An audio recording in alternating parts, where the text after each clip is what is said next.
Local resident Robert Patton recently took time to show his extensive collection of antique and reproduction Revolutionary War weapons and explain how they were used. Are you familiar with the Brown Bess? No. Brown Bess is the British icon of the Revolutionary War. And this is a Saint Etienne, and it's French made. The French made tens of thousands of guns for us. Now, are these reproductions or are These they are authentic? reproductions. Okay. Yes. Mm-hmm. These are reproductions. But what I want you to do is I want you to take that gun and hold it to your shoulder like you're going to fire it. And I'm going to say, ready? Ready your firelocks. Okay. Aim your firelock. Fire your firelock. Well, you just imagine that you have to hold it in that position. What catches here? Take the scabbard off. See if you can figure it out. Okay, that doesn't work. And what is that thing on the end called? It's got a lug that it goes on. Interesting. No, I don't know. Let's see if I can do it. I know there's. No, that's it. You're on there. That's where it locks. Okay. Yeah.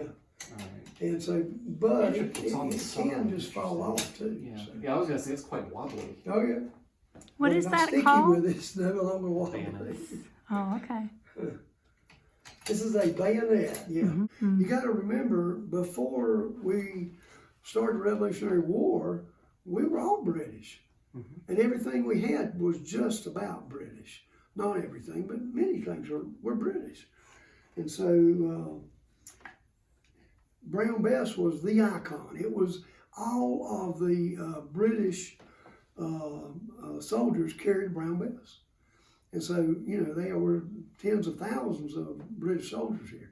And of course, we killed and took a lot of their guns too. There were Hessians that fought here with German guns. The French made tens of thousands of this gun and Charlevilles. Charleville is Charleville, and they made tens of thousands of them and shipped them over here. Well, here's a question: which is the superior weapon? I don't know if there's any real difference. I mean, this one has a place to put your bayonet too. Both of them are not terribly accurate past 100 yards. This one looks longer. They're muskets. This one looks a little bit longer too. Yeah, it's a couple inches longer. Except that the flint's going to hit to make sparks. I have no idea what that is. Okay. Pull it back. Pull it back. All the way. Okay, this way. Yep. Okay, now pull the trigger. Oh, cool. There's a spark. So the sparks ignite the powder in the pan, burn through the touch hole, And propel ignite it. the powder. And propel it out. That's right. And so that's how it works. Yeah. These hooks come way out here, Oh. and the spear is twice as long. Mm-hmm. And so this is a halberd. 3 of these, and I can look and tell you, but I can't right off. 3 of these are circa 1700. Wow. And the other 2, whichever they are circa 18th century. In the 1760s, 50s, 60s, somewhere in that era, it is the most carved, most decorated of anything that I have. And as a matter of fact, I think this one is, if you look at that, something unusual to have on a gun. Yeah. It's indicative that there's a number 1. And they got separated, so this is what's left is number 2 that we're aware of. But I want you to tell me what you can see carved into that steel. Looks like a cannon, but But what you can see here is a quiver of arrows Oh. and a spontoon and a cannon laying there.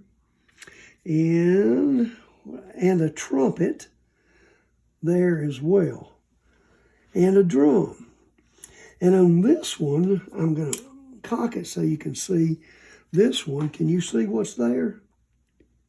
It looks like somebody sitting on something. He's sitting on a barrel of gunpowder. Oh, okay. So he's sitting on a barrel of gunpowder, and then there are two flags that are there, and then his name is T. Poltz, P-O-L-T-Z. The wood is carved, and then if you start here, I think there's a story. If we had the other gun, I think there'd be more story on the other gun. Mm-hmm. But here's the beginning of the story. What do you see? Guy on a horse. Yep, guy on a horse. Okay, the next thing that I want you to see is, and again, look at the carving on this. Mm-hmm. The wood is carved so well. But the next thing I want you to see is this side, which you can probably see from there. What is it? They're exchanging something, it looks like. Maybe pistol shots? Oh, okay. So it's a battle? Or a duel. Well, one is riding after the other on horseback. Mm-hmm.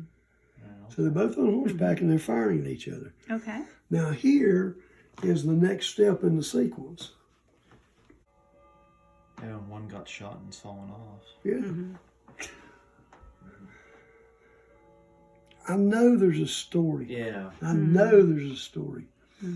And my belief is that this was made especially for someone who wanted this. And what was described is what's on here. And that's my belief anyway.